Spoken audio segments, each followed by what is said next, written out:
தமிழ் மக்களே, நான் Aatral Prabha. Welcome to my channel. Vijay ஆண்டனியோட 25வது படமான சக்தி திருமகனை அருவி படம் கொடுத்த அருண்குமார் டைரக்ஷன் பண்ணியிருக்காரு. ரெவென்யூ டிபார்ட்மெண்ட்டில் ஒரு டிரான்ஸ்ஃபருக்காக 40 லட்ச ரூபா லஞ்சம் கொடுத்து ஏமாந்து போன ஒருத்தர் அந்த பணத்தை திரும்ப வாங்க முடியாமல் அங்கே இங்கேன்னு முட்டி மோதி கடைசியாக விஜய் ஆண்டனி கிட்ட வராரு. பாதிக்கப்பட்டவங்களுக்காக ஃபைட்டர்ஸ் அடித்து பறக்க விடுற வழக்கமான ஆக்ஷன் ஹீரோவாக இல்லாமல் விஜய் ஆண்டனி அவரோட இன்ஃப்ளூயன்ஸை யூஸ் பண்ணி கத்தியின்றி ரத்தமின்றி 2 நாளில் அந்த 40 லட்ச ரூபா பணத்தை மீட்டு கொடுக்குறாரு. இந்த இடத்துல அவரோட ஸ்கில் என்னென்னா, கவர்மெண்ட்டில் போஸ்டிங் வாங்குறது, வாங்கின போஸ்டிங்கை பிடிச்ச ஊருக்கு ட்ரான்ஸ்ஃபர் பண்ணுறது, அரசியல்வாதிகளுக்கு ரியல் எஸ்டேட் பண்ணி கொடுக்குறது, இப்படி அரசாங்கம் சம்மந்தப்பட்ட அத்தனை விஷயங்களையும் லீகலாக முடிச்சு கொடுக்குற ஒரு பவர் புரோக்கராக இருக்கார் விஜய் ஆண்டனி. ஒரு பக்கம் ஐஜிக்கே ட்ரான்ஸ்ஃபர் வாங்கி கொடுக்குறாரு, இன்னொரு பக்கம் ஒரு ஸ்கூல் பொண்ணை ரேப் பண்ணதுக்காக ஒரு பெரிய பணக்கார முதலையை இன்னொரு ஸ்கூல் பையனை வச்சே கொலை பண்ணுறாரு. இப்படி அவர் நினச்சதெல்லாம் செஞ்சுட்டு இருக்கும்போது ஒரு கட்டத்தில் மேலே இருக்க வில்லனுக்கு இதெல்லாம் தெரிய வருது. அது வரைக்கும் படம் நல்லா தான் போணுச்சு. அதுக்கப்புறம் செகண்ட் ஹாஃபில் தான் படம் எங்கெங்கேயோ போகுது.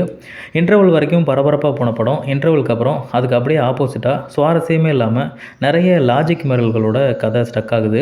விஜய் ஆண்டனி ஒரு பவர் புரோக்கராக இருந்து நிறைய பணம் சம்பாதிக்கிறாரு. கவர்மெண்ட் சிஸ்டம் எங்கெல்லாம் ஃபெயிலியர் ஆகுதோ அங்கெல்லாம் இவர் சம்பாதிக்கிற பணத்தை லீகலாகவே மக்களுக்கு கொடுத்து உதவுறாரு. அதெல்லாம் கரெக்டு தான். ஆனால் இந்த மாதிரியான ராபின்ஹுட் கதைகளில் ஹீரோ கவர்மெண்ட் கிட்டேயோ இல்லை வில்லன் கூட்டத்துக்கிட்டேயோ மாட்டிக்கிறது தான் கிளைமேக்ஸாக இருக்கும். ஜென்டில்மேனில் இருந்து சிவாஜி வரைக்கும் அப்படி தான் நம்ம பார்த்து பழக்கப்பட்டிருக்கோம்.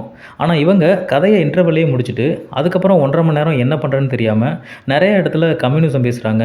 ஃப்ளாஷ்பேக்கில் வாகை சந்திரசேகர் பெரியாரோட கொள்கைகள் எல்லாம் பேசுகிறாரு. வில்லனாக நடிச்சிருக்க காதல் ஓவியம் கண்ணன் திடீர்னு நாட்டையே தன்னோட கட்டுப்பாட்டுக்குள்ளே கொண்டு வர பார்க்குறாரு. 6000 கோடி திருப்பி கொடுத்த விஜய் ஆண்டனி திடீர்னு மறுபடியும் கிரிப்டோ கரன்சியை பயன்படுத்தி மறுபடியும் கோடிகளில் புரள்றாரு. ஆனால் இது எதுவுமே சுவாரஸ்யமாகவும் இல்லை, ஈஸியாக புரிகிற மாதிரியும் இல்லை. படத்தில் உருப்படியான விஷயம்னா அது விஜய் ஆண்டனி கதாபாத்திரம் மட்டும்தான். இந்த கதாபாத்திரத்தை நிறைய படங்களில் அரசு அலுவலகம் சம்மந்தப்பட்ட காட்சிகளில் பார்த்துருக்கலாம். ஆனால் அதையே ஒரு முழுநீள படத்துக்கு ப்ரொட்டகனிஸ்டாக டெவலப் பண்ணியிருக்குது நம்ம ஊர் கதைக்களத்துக்கே கொஞ்சம் புதுசாக இருந்துச்சு.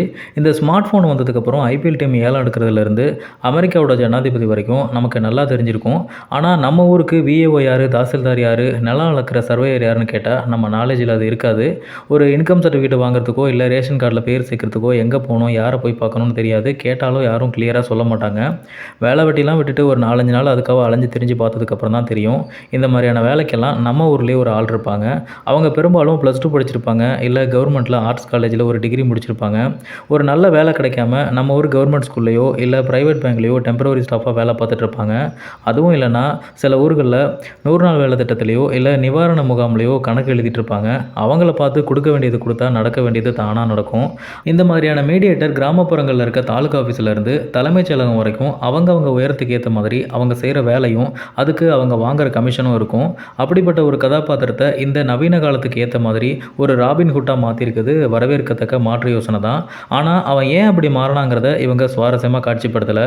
சரி, எப்படியோ அந்த இடத்துக்கு வந்துட்டாப்புல. அதுக்கப்புறம் அவரோட இலக்கு தெளிவாக இருக்கான்னு கேட்டால் அதுவும் ரொம்ப குழப்புற மாதிரி தான் இருக்குது. சேனாதிபதி, ரமணா இந்த மாதிரியான கேரக்டர்லாம் எடுத்துக்கிட்டிங்கன்னா அவங்களோட இலக்கு லஞ்சத்தையும் ஊழலையும் ஒழிக்கணும். அதில் ரொம்ப தெளிவாக இருப்பாங்க.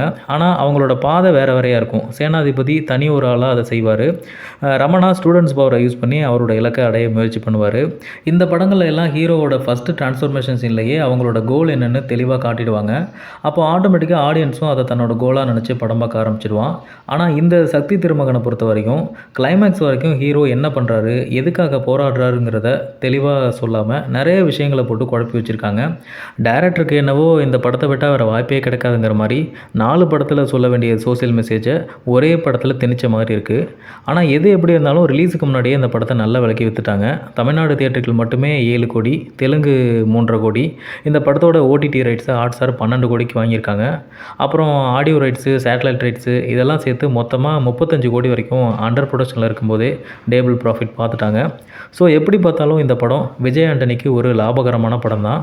மொத்தத்தில் ஒரு ஆவரேஜான பொலிட்டிக்கல் த்ரில்லர் பார்க்கணுன்னா இந்த படத்தை ஒரு தடவை பாருங்கள். இந்த வீடியோவை பார்த்த தமிழ் ரசிகர்களுக்கு ரொம்ப ரொம்ப நன்றி.